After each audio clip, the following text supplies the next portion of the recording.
Comme annoncé dans le sommaire, la réhabilitation de la spiritualité, de la culture et des cultes africains, tel est l'objectif des journées de conférences et de cultes initiées par l'association culturelle Mayablo, dont le coup d'envoi a été donné le jeudi dernier au Palais de la Culture Amadou Hampâté-Bâ de Bamako.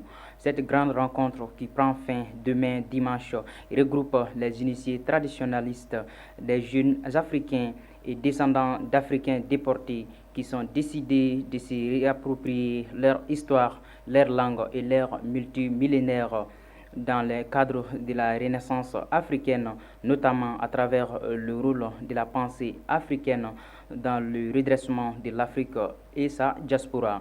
À cet effet, suivant les réactions du chargé de communication de l'association et quelques participants. Ils sont au micro de notre reporter Draman Soare et Gaussou Sanogo.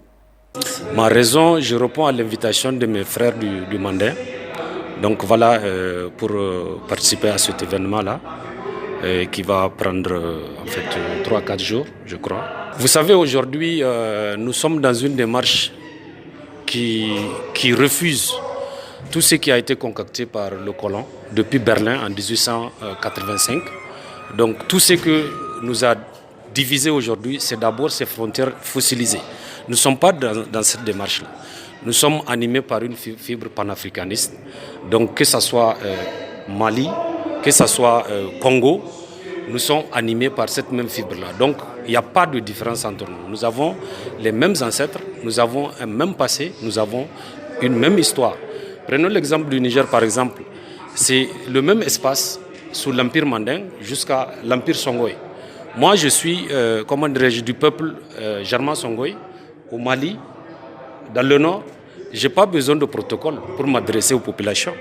Donc c'est une réalité aujourd'hui qu'on peut démontrer à travers nos cultures, à travers nos traditions. Donc voilà. D'accord. Est-ce que vous êtes venu au Mali? Vous avez constaté, oui, Non, c'est une famille.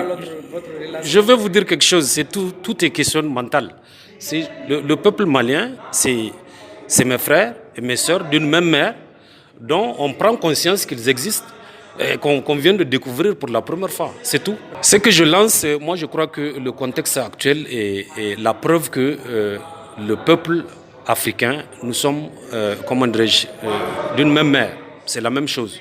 Quelles qu'en soient les petites différences, si différence il y a, moi j'appelle pas ça une différence. C'est juste un tout qui a plusieurs facettes.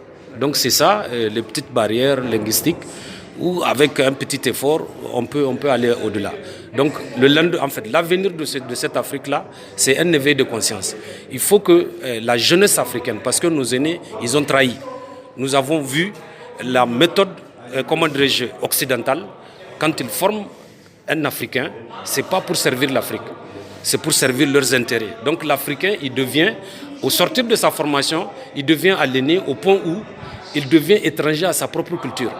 Donc la terre qui vous a nourri, après vous allez revenir avec des airs colonialistes. Donc voilà l'exemple palpable, c'est notre élite actuelle. Ils sont juste sur le plan phénotypique des Noirs, mais en réalité c'est des Buntis. Vous comprenez, pour reprendre Frantz Fanon, peau noire, masque blanc. Donc aujourd'hui, seule une conscience historique peut amener tous les enfants dignes, toutes les filles dignes de cette Afrique-là, pour qu'on s'unisse autour, de ce même combat noble qui est la libération totale des prédateurs exogènes et endogènes, parce qu'il y a des traîtres intérieurs qui constituent l'élite aujourd'hui. Donc l'Afrique n'aura pas d'avenir sans cet éveil de conscience-là. Il faut une conscience historique. Voilà mon appel.